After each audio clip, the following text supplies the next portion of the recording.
Hello and welcome to Wednesday Warfare, where I review NXT and AEW Dynamite back-to-back and try and figure out which show won for the week. And as always, like what you like, don't be a dick. Let's begin. NXT opens with an update regarding the Velveteen Dream Finn Balor match we were advertised last week. Something happened to Finn Balor. There was an incident somewhere and then he just disappeared and a disheveled pile of his gear was all that's left in the locker room. So the advertised match is not going to be happening. I thought it was a bit disappointing. I was looking forward to that match quite a lot. And so felt like kind of a bait and switch, but you know kind of deep down this is probably some kind of wrinkle in the Finn Balor Imperium storyline. So we'll see where that goes. I am intrigued on that level at least. In the ring, Dream's cutting a promo in the corner, very artsy shot with the crane kind of following him as he's up there. Adam Cole then interrupts, the first time we've seen the champion on live TV in several weeks, and he accuses Dream of jumping Balor backstage to try and get a shortcut toward Adam Cole in the championship. Also, Adam denies any wrongdoing as to what happened with Balor. As he's talking though, Bobby Fish and Roderick Strong jump Dream from behind. Keith Lee makes the save though. He pounces Adam Cole out of the ring and the Undisputed Era scurry off. And just before the segment ends, we do get a brief glimpse of Dexter Lumis kind of lurking in the shadows. Very similar vibe to what we had in the middle of the tag title match last week. So how's that going to play into things? Well, we'll find out later. Shotzi Blackheart and Tegan Nox pair up to take on Dakota Kai and Raquel Gonzalez. The big story here, after the early teamwork you see with the baby faces, is Raquel's toughness. Because you see like Nox like just laying into her with a lot of big moves, and Raquel's more or less just absorbing them or deflecting them. In the end, Raquel powerbombs Shotzi to win the match for her and Dakota. I thought it was a solid match. A big turnaround in 1 week from Raquel losing the upset by roll-up to Tegan to looking very strong and kind of undoing that loss in a sense with this big dominant performance here. We get a hype package surrounding Drake Maverick, who's probably one of the more curious stories about the whole wave of releases from last week, except for when they fired Sarah Logan, brought her back to Raw this last week, and didn't use her. But anyway, with Drake he was released, but they said they're keeping him on for this interim NXT Cruiserweight Championship tournament. So he still has a few matches left before he's gone. I'm torn about them turning this release into a storyline, like kind of a redemption angle for Drake here, because suppose, hypothetically speaking, this is all a big work and Drake's not released and this is just kind of a red herring to, he get all the sympathy stuff and then he wins the big tournament at the end or something, hypothetically speaking. If that happens, I think that sets a real bad precedent for any future announcements of future endeavors and just makes everything from here on out suspicious. And I don't think that's a very good look. I said the same thing many years ago, like when people would get suspended for wellness and some people would say, oh, it was a storyline. I think that would also, that would really ruin the integrity of, or the power or the importance of a wellness suspension. Same kind of vibe goes here with the releases. If this is a real release and they're like, hey, we'll turn it into a storyline and just kind of get some more matches out of Drake, that seems kind of exploitive to me because you're taking advantage of this real life situation. And either way though, it does build a lot of sympathy for Drake here, and the match he has here with Jake Atlas was very good. I think they both just went really hard on each other here, just really great athleticism, great work here. In the end though, Jake hitting his cartwheel DDT, which in the indies was called the LGB DDT. It's a great cartwheel thing off the ropes into the DDT, great move. He wins, so he gets a point in the tournament, and so Drake looks very sad. After the match though, Atlas says, he's like, I was rooting for him and he was still a hell of a fighter and everything, but he's going to be telling his story as he goes further in the tournament. But yeah, the storyline with Drake Maverick, the fact that it's turned this release into an angle, I'm kind of on the fence about. What do you think about this? Let me know. I got a poll here in the iCard. Let me know what you think about them turning Drake Maverick's release into a storyline. At this point, if it's real, wouldn't it just be easier and like just less uncomfortable feeling if he was just like straight up released and they just comped him and they had someone replace him? We see a Damien Priest hype package that appears to be a Keith Lee hype package, but then psych glitching and it's Damien Priest. He says, Keith Lee's ducking him and he's giving these championship matches to other lesser contenders, and so Priest wants to be the next North American champion. I liked this promo by Damien Priest here. I've been complaining in the past how I don't like his delivery and everything. I think maybe his live delivery is what I find kind of offsetting to me. This, the way they produced it and had everything kind of cut really tight, that worked for me. So I thought this was actually a good Damien Priest promo. Another Cruiserweight title tournament match here as you have Kushida versus a former Cruiserweight champ in Tony Nese. This is a hard-hitting matchup from the get-go. The story was Kushida trying to get his arm bar or his arm lock locked in, and Nese keeps fighting out of it. Finally, they're on the top rope. Kushida has the arm lock. He does a backflip, and they land, and ultimately Nese taps out in the middle of the ring. Great match here. here. Backstage, the tag team champions, Matt Riddle and the interim champion replacing Pete Dunne, Timothy Thatcher, are being interviewed. How are these guys getting on as a tag team? T-Thatch seems to be thinking things are going along great, and Riddle with a great line saying, "When I look into your blue eyes, Thatcher, you remind me of Stallion Pete. My eyes are brown. I know." It's a very similar vibe to the Riddle-Dunn dynamic, and right now Thatcher is just kind of like replacing Dunn in a way. It's a straight-laced, hard-hitting, very physical English wrestler juxtaposed with the laid-back style of Matt Riddle, and I think it works here.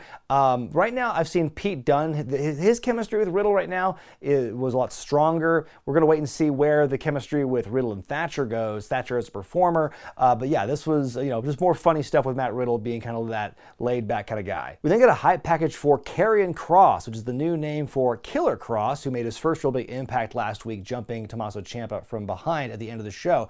And it's narrated by Scarlett, and it's saying Doomsday is coming. People have been asking me what I thought about the name change, and it works for me because it keeps the alliteration. Obviously, they can't use the word killer in a name, and so it keeps the alliteration. And the word Karrion, pretty fancy word, and it also just still invokes that vibe of death and destruction, which Killer Kross has been all about. So I'm all for the name change. Works for me. To me, this is the real big highlight of this week's NXT. It's at home with the Garganos. We see Johnny Gargano and Candice LeRae sitting down having dinner together, and we can see the cup he was wearing in the One Final Beat matchup on prominent display on the dinner table.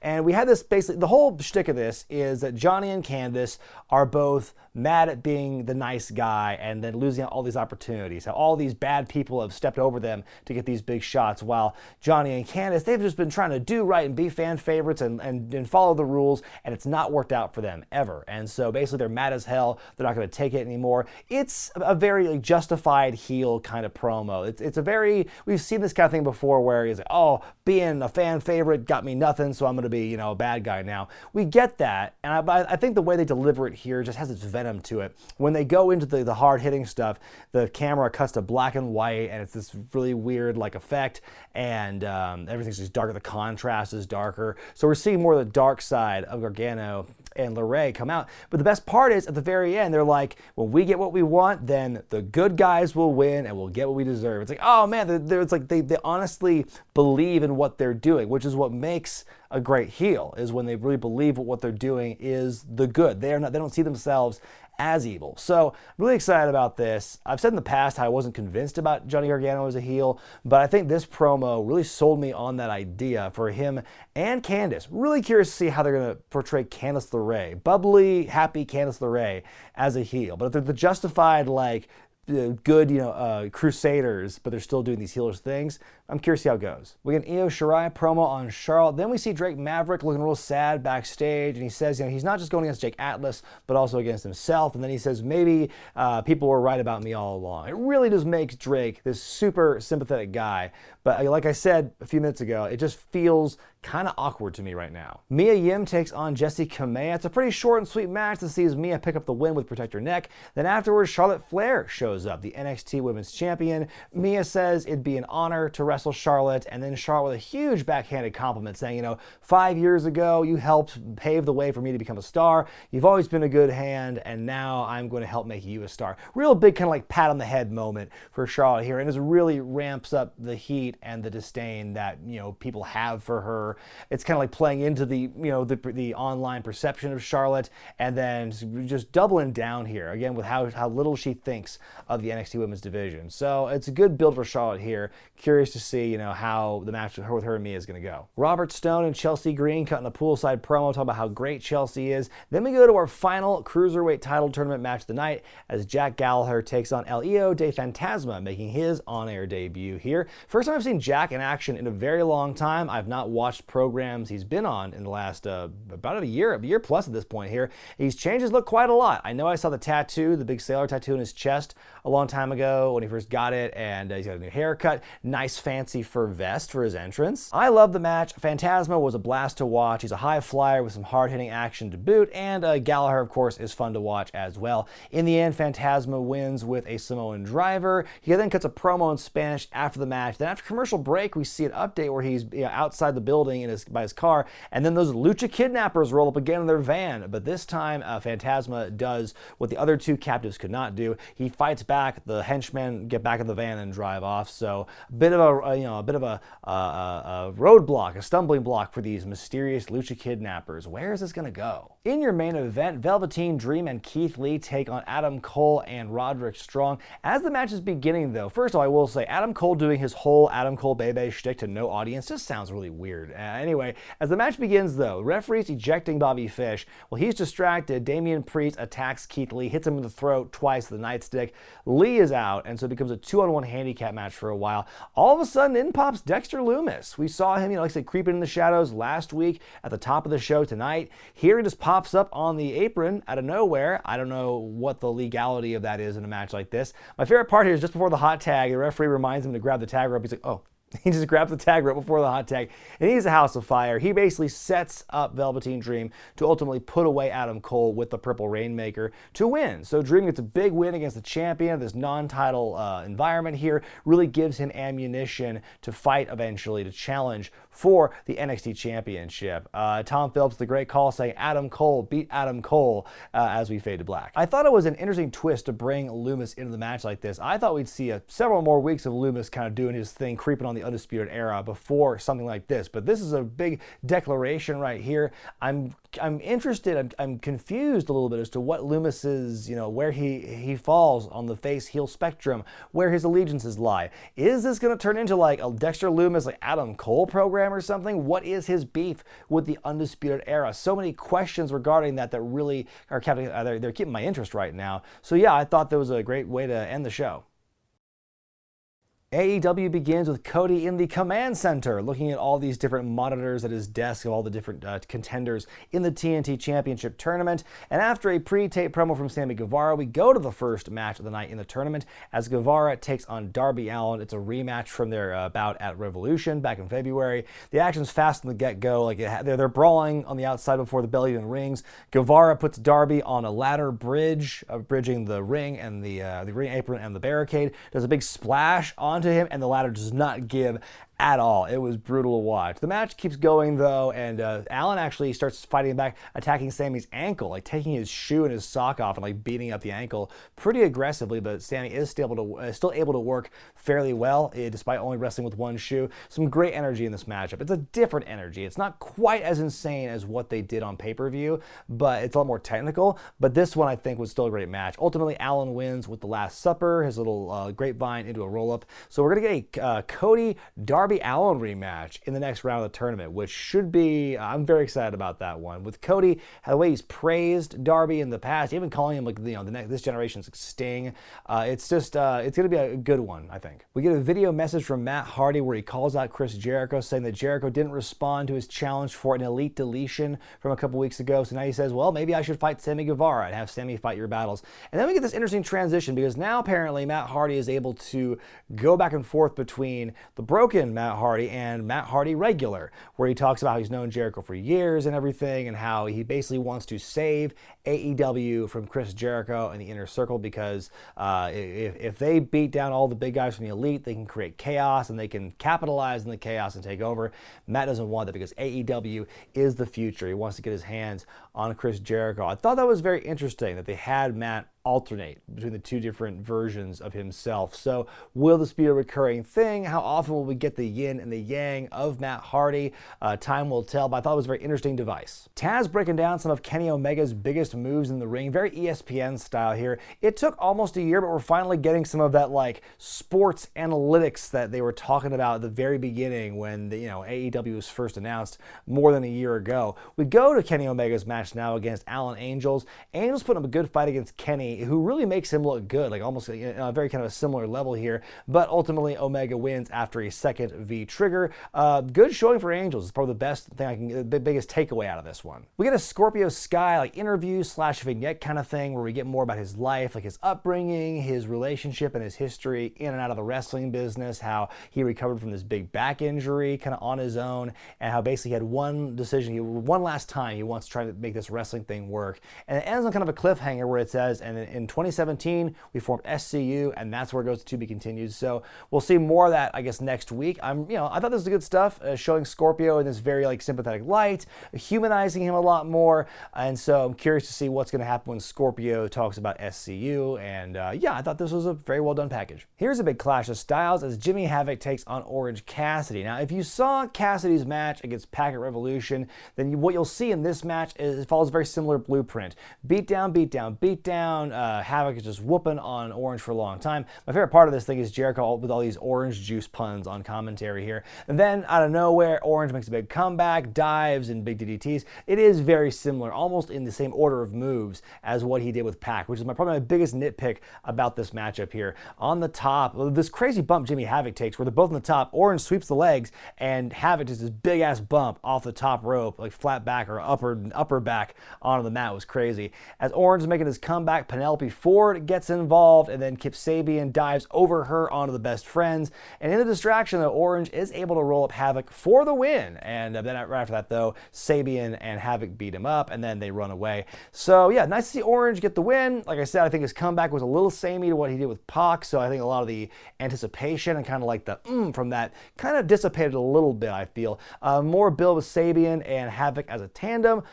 This feels like we're going to see more between these two sides as we get a little further along. We did see a promo later in the night with the Best Friends. My favorite part was Trent going, do I want to fight Penelope Ford? Yes. Can I legally? No. So it sounds like it'll be the Best Friends versus Havoc and Sabian in the very near future. We get a video update from MJF. Haven't seen him in a while. He talks about how this whole country is going through a big crisis right now because no one has seen MJF wrestle on Dynamite in weeks. Makes it all about him. So why has he been off TV? He was saying some stuff on Twitter last couple of days, something about an injury. He says here in this video he suffered a debilitating hangnail injury from gambling too much several weeks ago on Dynamite, one of the first empty shows. And then he says, he'll be back and better than ever. Great promo. I've missed MJF. We then see Wardlow in action against Lee Johnson. It's Wardlow's third match in AEW TV, and he destroys Lee Johnson. Big win for him, and that's how that wraps up. So MJF looks good in the promo. Wardlow looks strong in the ring. We see a vignette for a guy named Preston Vance. We can see he's hit a rough patch. He's been hit hard times, so he applies to join the Dark Order, and then we see him being interviewed by Brody Lee, who offers him a spot in the group. And then today on Twitter, I saw something featuring saying, hey, Preston Vance is the new part of Dark Order, All Elite Wrestling. He goes with the number 10 now in the Dark Order. I don't know anything about Preston, really. I know he went by Cody Vance as well in the Independents, and obviously you can't have more than one Cody in AEW, so I get why they changed the name. It shows more of the Dark Order growing, Brody Lee expanding his reach. Speaking of which, we see Brody Lee up next in a squash match against Justin Law. As he is squashing Justin, we see him repeatedly staring a hole through Marco Stunt, who's sitting at ringside. So they're definitely heavily planting the seeds here for a Brody Lee Marco Stunt match. And if there's anyone who can make the Giants look really impressive, it's Marco Stunt, because he is a bump machine. It's time for another edition of the Bubbly Bunch, and here the Inner Circle all try and cheer up Sammy Guevara by promising to beat up Jon Moxley in the very near future, and then they decide to cheer him up more by doing a flim flam, which, what the hell's a flim flam? It's their TikTok ripoff, and they're all taking turns like dancing, and then Sammy blows them all out of the water with his breakdancing, and Jericho's mad about it. He throws the hand sanitizer at the phone and hangs up on him, and the hand sanitizer was the prize, by the way. That's why he had it. And so that was it, basically. It was just more goofy stuff kind of on the level of what they did last week. I get some serious vibes of early heel turn New Day when I see the Inner Circle here. Just a bunch of guys who are just having fun. They're allowed to be themselves, and it still works because they're not being presented as this evil heel group. They're all kind of like cowards in a way. They're all like heels who can be vicious and stuff, but they still don't take themselves too seriously. And I think that kind of dynamic, they're dirty bastards in the ring, but then when the bells rung and everything, and they're not in wrestle mode, they're just having fun and being goofy assholes. That always resonates with me. When I can see that the heels are having fun and but they're being assholes still, that to me, resonates with me more as a viewer. And so I like what the Inner Circle are doing here. In your main event, it's the final match in the first round of the TNT Championship Tournament as Dustin Rhodes takes on Kip Sabian. And Dustin has said if he cannot beat Kip in this match, then he will retire. By the way, Brandy Rhodes is in Dustin's corner here. It's a good match. Both guys look great. And ultimately, Penelope Ford tries to get involved again, but Brandy hits her with the spear. Dustin hits the Canadian Destroyer on Kip to win. When's the last time you saw a Canadian Destroyer actually end a match? So that's how it ends. Dustin wins here and keeps the streak alive. Now, I don't know if they said, well, if he loses to Kip, he retires, or if he loses the tournament at all, he retires, because I have a bad feeling that we're going to see Dustin Rhodes go out in a blaze of glory, getting the hell beat out of him by Lance Archer the next round. And that's going to be sad. Time now for me to decide which show won for the week, NXT or AEW Dynamite. This week my pick is going to be NXT, and I pick it this week on the strength of some great Cruiserweight title tournament matches, as well as just a fantastic promo from the Gargano family. Seeing Dexter Lumis getting involved was a nice little change of pace from what we've been seeing in that kind of upper tier, Undisputed Era, like whoever they're feuding with kind of thing. So it's kind of nice to see where that's going to go. I will say, Drake Maverick and the way they're turning his release into a storyline, I feel uncomfortable about it, but at the same time, it did make me more interested in the match itself, so I got to give them credit for that. They're making the best out of the situation, and it does inspire me to watch more and see the journey of Drake Maverick and see how he does in this thing. So in that regard, it worked, and I'll give him that. But man, I'm still kind of conflicted about it. I don't know. But let me know what you thought about AEW and NXT this week in the comments section below, and be sure to vote which show you thought was better by going to the iCard in the corner of your screen. And I'm not done reviewing the weeklies yet, folks, because later this week you will see me reviewing SmackDown once again. Like I mentioned at the top of the Raw review this week, Alex is out, and I'm in for the foreseeable future. So we'll see how well that goes. Until then, though, I'm Brian Zane, and I'll see you next time.